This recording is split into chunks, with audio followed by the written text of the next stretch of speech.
Lord Krishna had a brahmana friend named Sudama, who was very knowledgeable in Vedic literature and was greatly detached from all sense of enjoyment. Furthermore, his mind was peaceful and his senses were subdued. He provided for himself and his household with whatever food and alms came his way. His wife, too, greatly suffered along with him and was starving due to lack of proper food.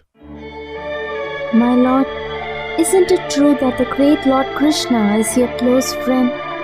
He is said to be very compassionate to all brahmanas and very willing to grant them his shelter. Please approach him. He will readily give us alms. All right, I will do as you wish. If there is anything in the house I can take as a gift for him, please give it to me. Sudama's wife begged for 4 handfuls of flat rice from neighboring brahmanas, tied up the rice in a torn piece of cloth, and gave it to her husband as a present for Lord Krishna. Taking the flat rice, the saintly brahmana set off for Dwaraka. Lord Krishna spotted him coming from a great distance away. He immediately stood up, went forward to meet him, and embraced him with great joy. Lord Krishna made him sit on the bed. Then the Lord personally offered him flowers as a token of respect, washed his feet, and sprinkled water on his head. He anointed him with fragrant sandalwood pastes and worshipped him with aromatic incense and arrays of lamps. After finally offering him betel nut and fruits, he welcomed him with pleasing words. My dear Brahmana, do you remember how we lived together in our spiritual master's school? You know the ways of dharma very well. After you offered Guru Dakshina to our Guru and returned home from his school, did you marry a suitable girl? I am now happily married with children, my lord.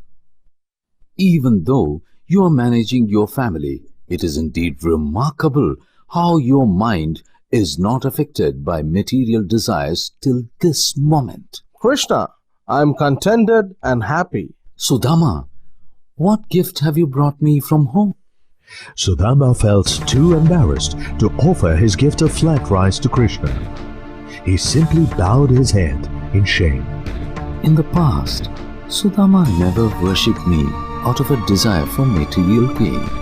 But now, he has come to me to satisfy his wife. I will give him riches that even the immortal demigods cannot obtain. From Sudama's garments, Krishna snatched the cloth that held the grains of flat rice. What is this that you have brought for me, friend? Saying this, Krishna ate 1 handful of rice and was about to eat a second when the devoted goddess Rukmani took hold of his hand. This is more than enough, O Lord of the universe, to secure him with an abundance of all kinds of wealth in this world and the next. The next day, Sudama set off for home after being honored by Lord Krishna. Although he had received no riches from Lord Krishna, Sudama was too shy to beg for it on his own. He simply returned home, feeling perfectly satisfied at having met his good friend. Sudama finally reached the place where his home used to be. But instead of his humble shack, he saw a towering celestial palace with a splendid courtyard and garden filled with flocks of cooing birds and beautified by ponds filled with lotuses. What is all this? Whose house is this? How did this happen? The brahmana's wife quickly came out of the palace in a jubilant flurry and solemnly bowed to him. Sudama was amazed to see his wife. It seems my good friend Lord Krishna noticed that I secretly intended to beg from him. Thus, even though he said nothing about it when I stood before him, he actually bestowed upon me the most abundant riches. Life after life may I serve him with love, friendship and loyalty. Anyone who hears this account of the Supreme Lord's kindness to his loyal followers will learn to love the Lord and thus become free from the bondage of material pleasure. Draupadi, the wife of the great Pandavas, was as renowned for her beauty as she was for her iron will.